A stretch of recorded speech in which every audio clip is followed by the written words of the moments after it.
right here on YouTube. I'm live. It's a beautiful, just absolutely gorgeous day out, so I thought I'd go take a walk and just get out of the house and re-energize. And I came over to this park that's nearby called Central Park and just hanging out with the little ducks here while they're fishing for minnows. They're just gobbling these little minnows up. There's minnows everywhere in here. Some big fish in here too, but I'm gonna go live and talk a little bit about Amazon, what's going on, how things are going for me.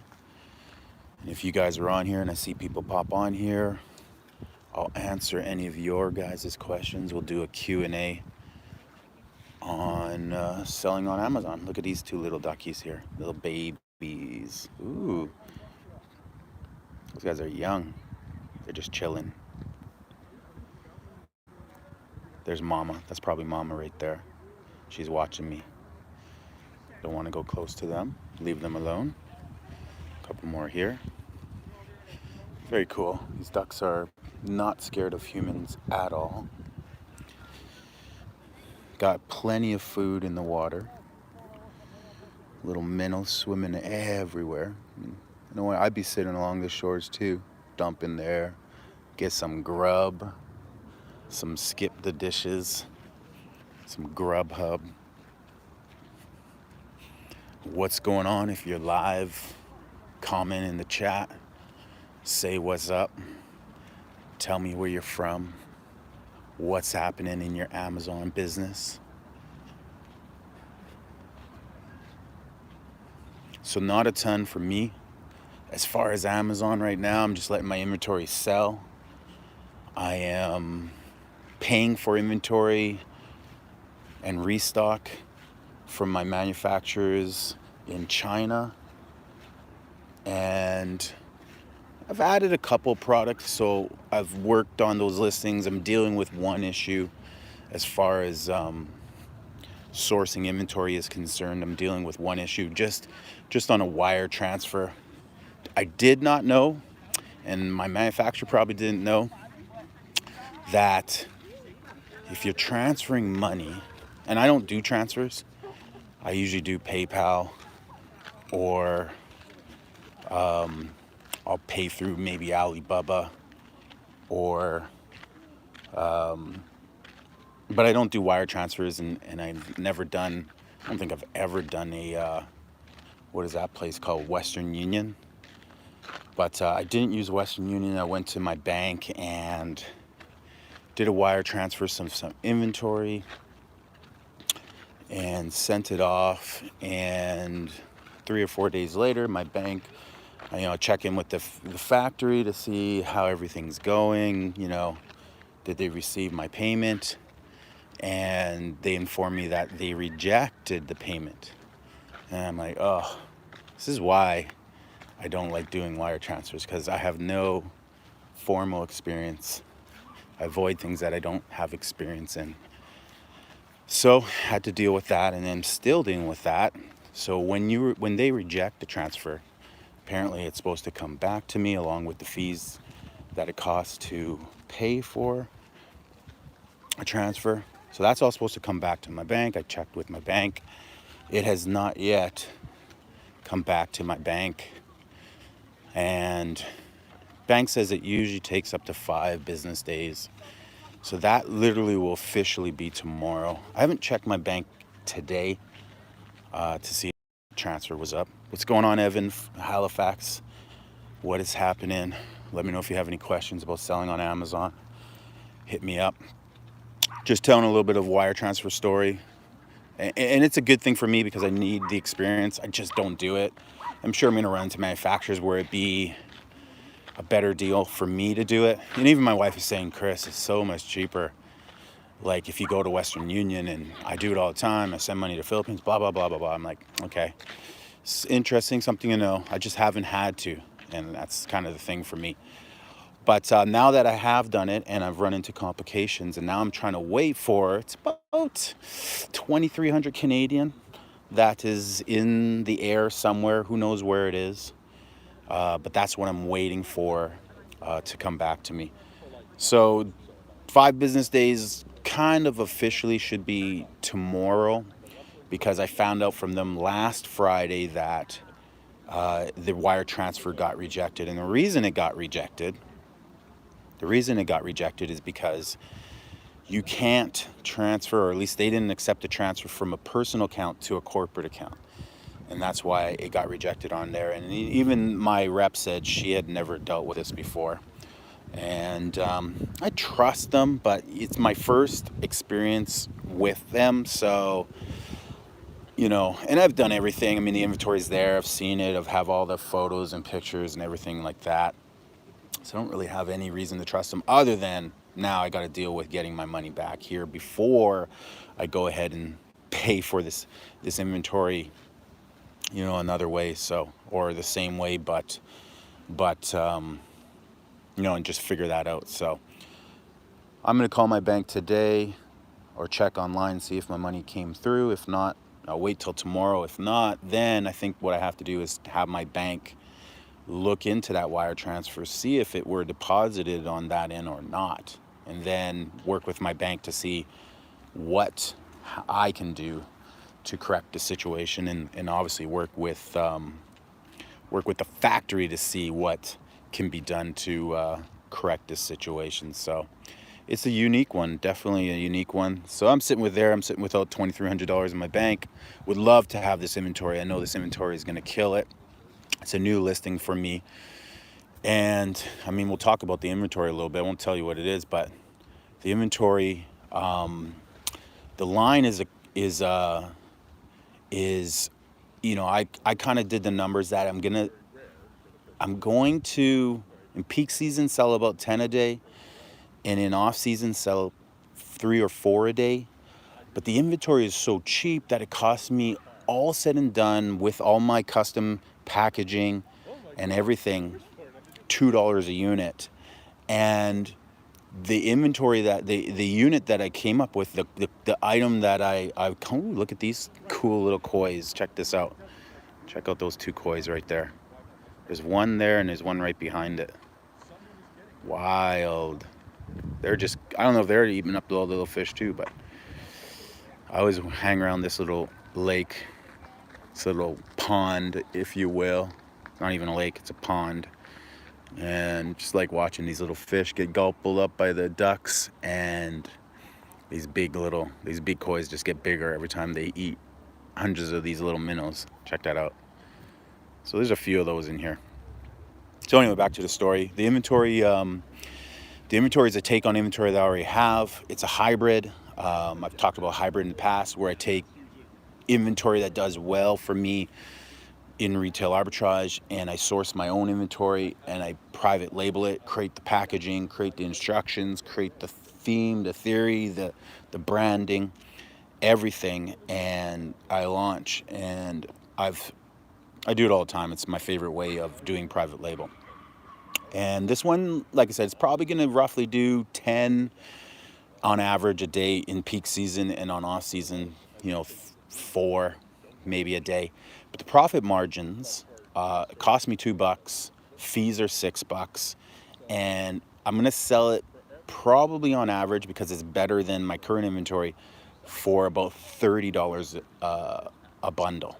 So $30 minus $9 is $21 profit per sale. So even on low season of 4, that's $80 a day just on this one product that cost me $2 a unit to source. So I'm super excited about it, and that's the inventory I'm waiting for. And yeah, so like I said earlier, just running to a pickle with wire transfers and sorting out the whole wire transfer thing, because I just don't do that stuff. After all of these years, I don't do it. And so we'll figure that out. But I would have loved to have this. It's still, even once I figure it out, it's still, the inventory is going to come overseas. You know, it's slow boat from China. And so I still am not going to see it for minimum 4 weeks, 5 weeks kind of thing. So we'll miss the month of August, and we'll probably be into the slow season when my inventory shows up. Hey, Hannah, what's going on? I still have inventory limits. Yes, absolutely. I've been talking with some of the guys in the U.S. Man, they have way better inventory limits than we do, but I definitely still have inventory limits. But I've managed to work that all out. I recalled a ton of my retail arbitrage inventory. It's just sitting in boxes in my storage, slow movers. So I cleared up a lot of space. Man, I don't foresee even with the storage limits having any issues. 200 is difficult. That would be difficult. I get that. 200 max units. That is tough. I hope that they, I hope they get rid of that sometime soon. They gotta have cleared out a bunch of inventory by now. I would think in September that they would get rid of that, but there has been no announcement. So hopefully there's only a month left of these limits that Amazon has imposed on what people can send to Amazon. I hope there's been limits. Even myself, I think my limit is about 1,500 units. And then oddly, I think my big item limit is 20, which sucks because I still am having an issue trying to figure out what in my inventory qualifies as oversized. And I've gone back and forth with Amazon, terrible, to try to get an answer, because they just keep sending me links to dimensions. And the problem with Amazon Seller Central and your inventory is they just don't indicate it clearly. They give you the cubic size of every piece of inventory you have, and you have to do the math. Which one exceeds 8 inches on one side, or 14 inches on their side, or 20 inches, or I don't know, all the numbers. And I still haven't been able to figure out.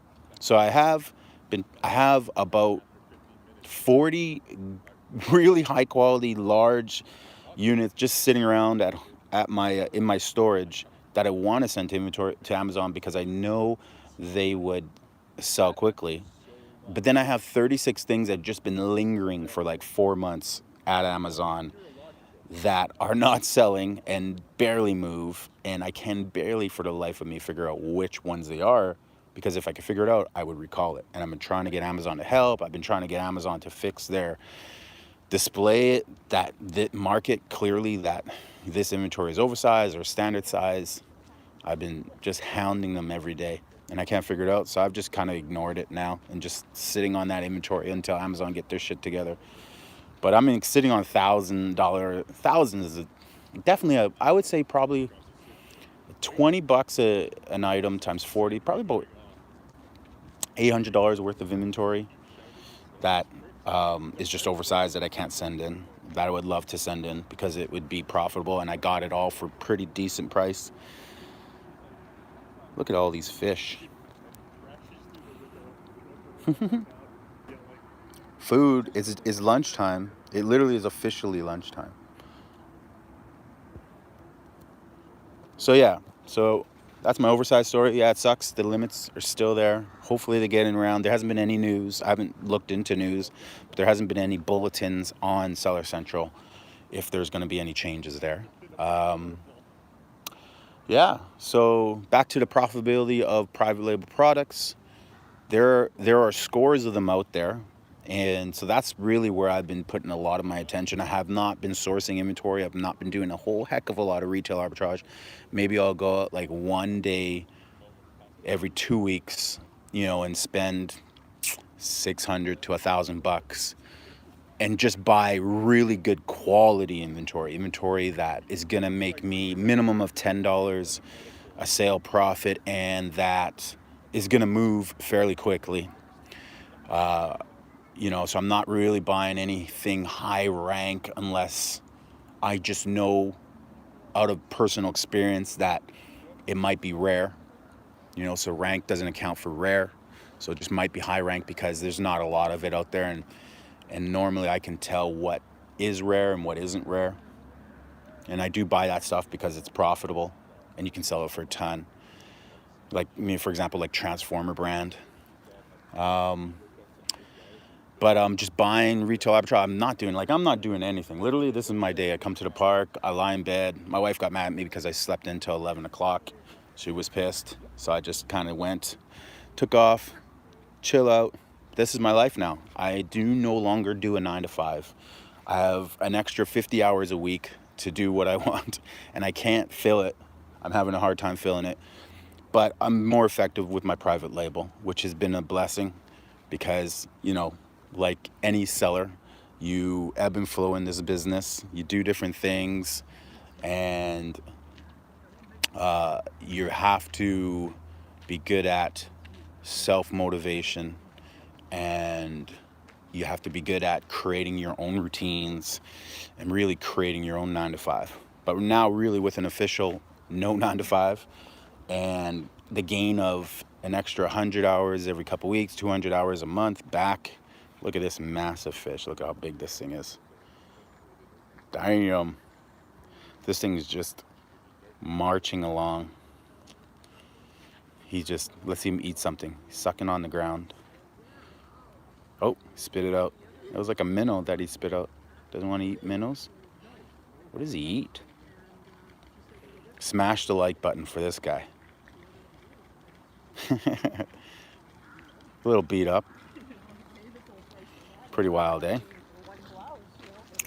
So yeah, that's my life. Now I'm trying literally, for the last 6 months, I stepped away from my career and just sat back and I'm sitting for the last 6 months. So since February, I stepped away from my career in the fitness industry, and I've been, just trying to recuperate from really like 4 solid years of working from 7 a.m.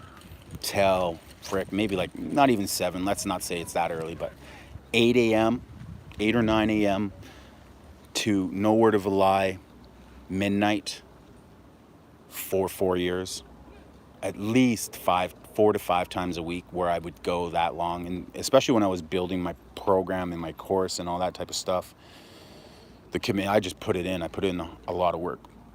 And that scaled down. It certainly scaled down, but I was still doing a lot of work, working on my business, sourcing inventory, working on Amazon, working 9 to 5, and working in a very stressful environment in my 9 to 5, and putting the work there and just dealing with a lot of politics and stress in that world. Where in February, I just had to step away and just go, hey, I got to get my mental health right and take a break from doing what I did for 25 years and then compounding that with doing something I love, like building my own business for the last 5 years, and building a course and doing YouTube stuff, and just all the constant day to day. I had to step away. Now I'm just like, and I tell people, it's like being in a gang. I just honestly don't know. I didn't know how to get out of doing the 25 years thing. Turned out to be easy. Just say I'm not coming in anymore. And I literally said, I told the owner, I called him up and I said, I can't make it in today. I'm literally 2 blocks away and I can't come in. Not that I broke, but I just fatigued. I hit a wall, and there was a wall 2 blocks away, and that position, I just had to stop. So we walk away from a $100,000 salary, and, that's certainly something that, it's a big risk for me, for my family, but I'm excited. I'm doing nothing. I get to fill my time. We're going camping next week. I'm hanging out with my kids. I'm not doing nothing because I'm still doing all the other things I did. I just have 50 hours more a week to do what I love to do, which is ultimately coaching. I love coaching basketball, as you all know. Obviously, I go by the name Coach or Coach Chris or Coach Crispect, but I coach basketball, so I've been putting more time into coaching youth sports. Probably right now I'm up to about 4 days a week, just a couple hours a day, which is nothing. And yeah, I'm passionate about that. You can see all that stuff on AIM Basketball. Is it AIM Basketball? AIM Basketball or AIM B-Ball? One of the two on Instagram. Check it out. But yeah, that's been it. Let's see if there's any comments. I did a little bit of affiliate marketing, Hannah. I did a little bit of affiliate marketing. I didn't get into it heavily, but it's certainly one of my business models. It's certainly one of my income streams that I've built up over time. I mean, obviously I think I have about 500 videos, and there are certain brands that I affiliate with, like Jungle Scout. I absolutely love their product and have been paying for it month to month since I got into Amazon. And I'm a proponent for it. I think that product changed my life. And I put, it's not just Amazon, but for me, it was Jungle Scout really that helped me retire from my 9-to-5. Because Amazon's always existed and it's always been there, and I've had thoughts of doing Amazon even years ago, 6-7 years ago. I thought about doing other things like social media marketing business, or even I had heard stories about Amazon in the past and in getting into it. But like I said, it wasn't until about 4 or 5 years ago, March, that Amazon was real. But it was through watching YouTube, like most people who discover me. It was through watching YouTube videos and watching other people do it that I did the whole, if he can do it, I can do it. Definitely. I knew then I had the confidence because I'd been in retail for 20 plus years, and I understood what Jungle Scout demonstrations that these YouTubers were doing.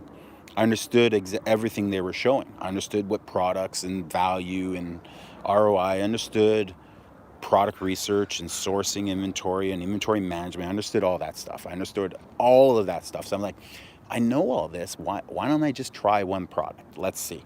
Let's go do some research, send a product in, see if I can make this revenue for myself instead of making it for my owner, which I've done hundreds of products already for the owner of the company I work for in different ways.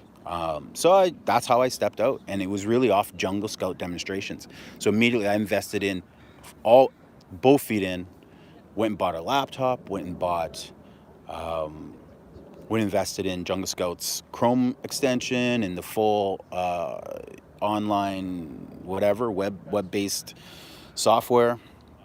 Paid for the entire year up front, and then I paid for Amazon, professional and everything that I need to buy. And I didn't buy 500 units. I went and bought 1,000 units for my first product that I launched. I mean, I think I spent $9,000 when I detailed it a long time ago. All said and done on my adventure into doing this for myself. And I mean, it paid off. Most people who watched my videos a long time ago know that it took about 5 weeks for my product to go from $0 to $60 to $2,000 to $5,000 off that so I had a lot of success launching one product. And since then I've grown, the business into a big enough business to retire my wife. My wife retired within the year following our Amazon store opening up. We replaced her income, which was larger than my income, because she worked at a casino and she was getting paid tips, which, amounted to thousands of dollars every week. Plus she was getting paid a base wage. So that was a big risk. So we talked about it and we decided, you know what, she should retire and leave what she's doing. She didn't want to do anymore because she had done 20 plus years working nights. So starting at 8 o'clock and working till 4 in the morning, 20 plus years. So sure, she's making great money. And a lot of people, we're both making really good money. But at the end of the day, you lose your time, you lose your sleep, you battle with health, you battle with all that stuff. Is it really worth it? And we knew right away, like, we're already replaced your income with what we're doing with just this little store. Why don't we duplicate this over and over and over again. We did it once. Why can't we do it with more products? But we replace your income, walk away from your business. You walk away from your job, stay home, raise our 2 little ones. They were, when she left, which was 4 years ago, that would have made them 6 and 4. 6-year-old and 4-year-old at the time. And it was just a move that I was so excited for her to make. And I made a video out of it. I call myself my wife's superhero because I was able to retire. I was able to stay true to my promise and, be the man of her dreams kind of thing. So, we did that. And, and I always say the reason she worked nights for so long and I worked days for so long is that we could raise our own kids. We have 2 older ones that are now in their 20s, early 20s, 20 and 21. But we never had babysitters. We never had daycares raise our kid. She worked nights and then would raise them during the day, sacrifice her sleep for years. I mean, she'd get home at 8 or get home at 4, sleep for 3 hours and get up and feed the kids. And I'd get up and go to work 9 to 5 or whatever. At that time, it was a little longer. It was like 8 till 6 every day. And she would do that over and over and over again, sacrificing her sleep. Just a long story. I could sit and tell it, but reality is we just did it because we wanted to raise our own kids, and it was financially, it kind of made more sense for us not to pay for daycare and all that stuff. So it was just that moment where you go, okay, we don't need your income. There was stuff going on with the casino that was a pain in the ass anyway, so it was perfect timing for her to walk away from that. And then 4 years later, I'm like, you know what? I could have done it even earlier. I just did it because I had done it for so long, working in my job in management. I was like, now is the time where I just got to get rid of one thing that's causing a lot of stress in my life, just like she had to do. So I got rid of my career. So on to bigger and better things. I'm super excited, obviously. But no, there's no buts. There's no buts. That is the story of how I got to where I am today. All right, guys, it's been 20 minutes. I've told a couple stories here. Any questions before I bow out, let me know. But Anna, again, to answer your question, I've done affiliate marketing, Jungle Scout, 𝘬𝑊𝑒. I've done a few products on Amazon. Obviously, I have my YouTube channel.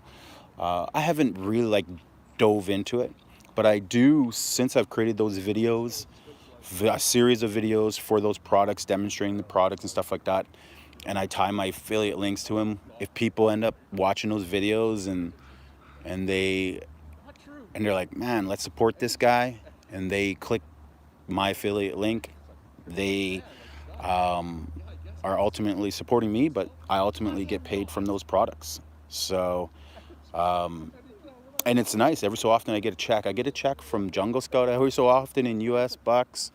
I get a check from Amazon. So every time, I set up my Amazon affiliate links. So if there's products I like or products that I use, I'll promote the products. I've created a few Facebook pages and grown a decent amount of following for the different pages that I have. Some of them have upwards 10,000 people following the pages, and some have 300-400.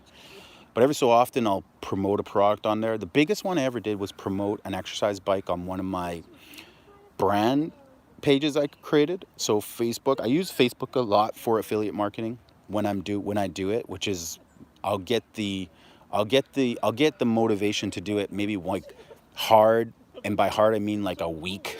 I'll go a week hard, and my wife sometimes she'll help me out.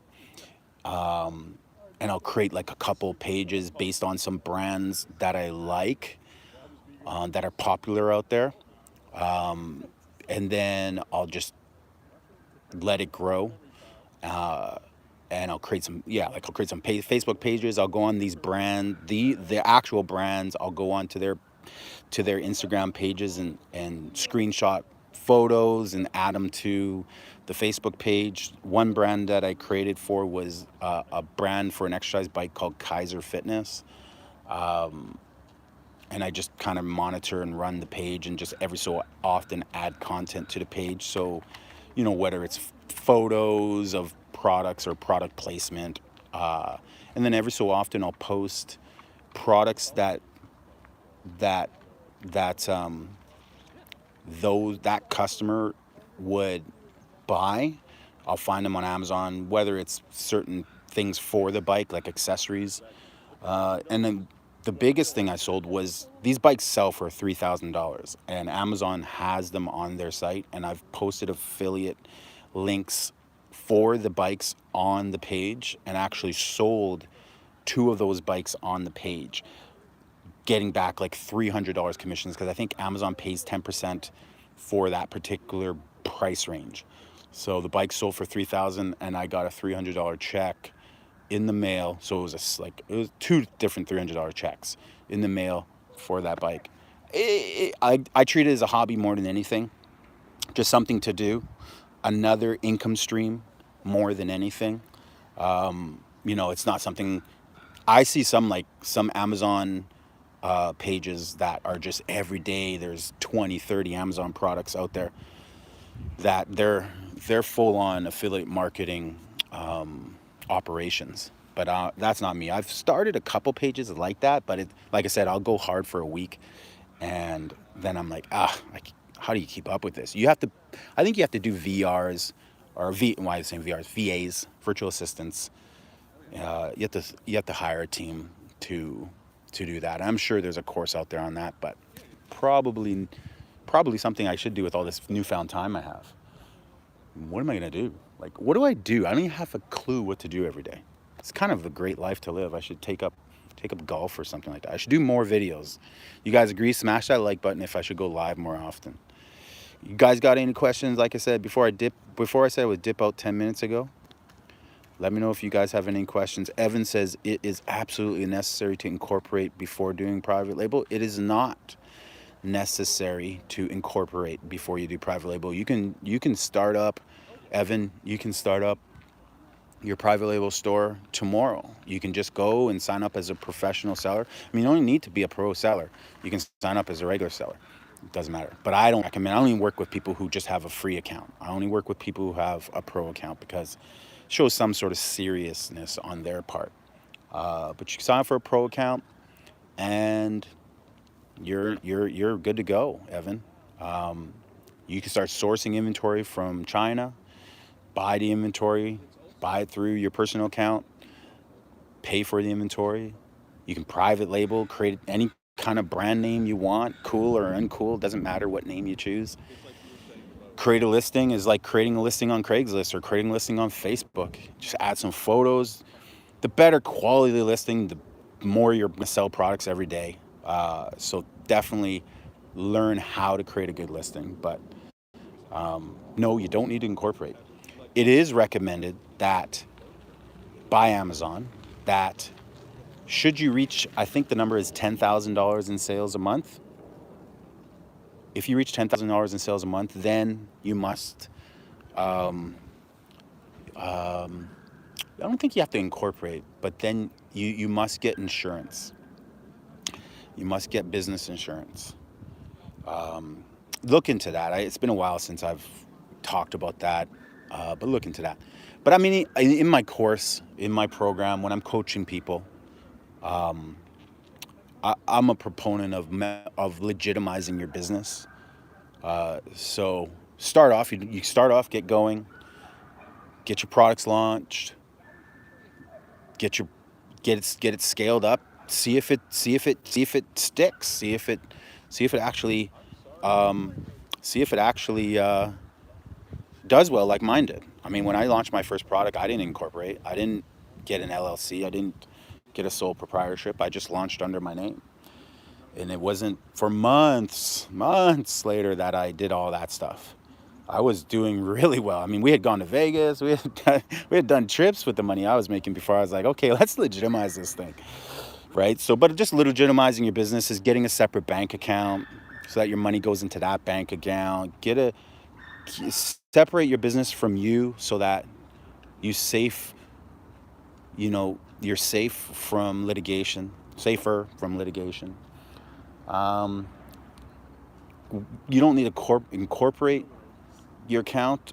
A sole proprietorship is all you need, or if you're in a partnership with somebody, that type of stuff.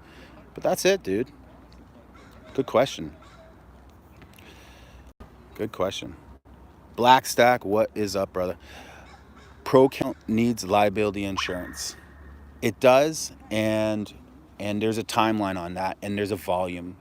I don't know if they changed the rules. Maybe they've changed the rules. I will look into that. But from my understanding, you need liability insurance if you're selling specific products that have any association with danger. I mean, if it's something that a kid could stick in his mouth, you're selling children's products, get yourself liability insurance. Make sure the product's safe. But you don't always need. I mean, if you're selling pens, you don't need liability insurance. If you're selling feathers, if you're selling wool, I mean, there's certain things you don't. I'm not promoting you do or don't. I'm just saying it wouldn't be something Amazon would structure as a must-have for a pro account. But they do, and I have said this in the past, when you reach a certain amount of sales, especially if you're doing retail arbitrage, because you're selling everything, but when you reach a certain amount of sales, they do recommend liability insurance. I want to say the number is $10,000. And I feel like working at the clinic, it made my vision worse. Am I right on that one, Black Stack? Let me know. I think I am, but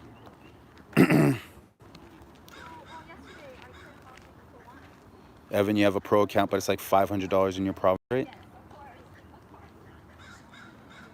It's worth it. I mean, again, go launch your product, and I mean, if Amazon is saying it's mandatory, which I haven't looked into in a while, then do it up. That's a drop in a hat compared to the return on your investment. That's nothing. I mean, $500. That's less than $2 a day. You're sick of doing retail arbitrage? Are you saying I'm sick of doing retail arbitrage? I don't know. If you're sick of doing retail arbitrage, I laugh. If I'm sick of doing retail arbitrage, kind of too. That's why I go like once every couple of weeks. It's not that I'm sick of it. I actually love. It's professional shopping. I mean, ladies, this Amazon business is awesome if you love shopping. Literally a professional shopper. Everything you shop for now is a write-off. When you go shopping, you are writing off that day. That day, your gas, your travel, your eating, whatever it is you're doing, you're writing it off, because retail arbitrage, you're in the business of professionally shopping for products that you can resell on Amazon. Keep all your receipts. Gather those up, structure them at the end of the month, do your accounting properly, do your bookkeeping properly. But I love retail arbitrage. I have a blast. I just don't do it as much because two reasons. One reason is I don't go to Dollarama at all, like rarely. So one of the things my goals was, for the last 4 years, that was my number one place. I spend $50,000 a year just at that store. Just so you know, my phone is about to die, so if it dies while I'm talking, I apologize. But I'd like to end this video and save it pretty soon here. So, but I don't do Dollarama because I don't want $5 profits anymore. I want $10 minimum profits. So I'm going everywhere else to get those profits. But I don't hit the other stores as often as I did Dollarama. So I used to be in Dollaramas every day, 2, 3, 4, 12 in one day. I still hit them every so often. Sometimes I find some good gems, but like I said, it's maybe once every couple weeks. I'm hitting Walmarts more often. I'm hitting Winners. I'm hitting Marshalls. I'm hitting Canadian Tires. I'm hitting, bigger stores, Home Depots, online, London Drugs. I do a lot of sourcing online still. Toys R Us online. I've spent more money online than I have in stores in the last month. And then a lot of independent stores around town that I hit up because they have good inventory that, again, would make me a minimum of $10. So every sale that comes through, if I see 70 sales today, I know in the back of my head I made $700 in profit. All right, guys.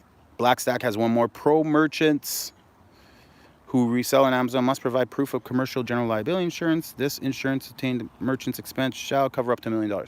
There you go. And is that Canadian or is that American? Let me know. All right, guys, I will see you guys next time. This video is chopping up, so it tells me my battery is probably at like 1% right now. Thank you for hanging out. Coach Crispect, all wise, guys. Smash that like button before you leave. Leave a comment in the comment section below, and I will talk to you guys maybe tomorrow. We'll see. Tune in. Hit that notification bell, and you'll know when I'm on next. Peace.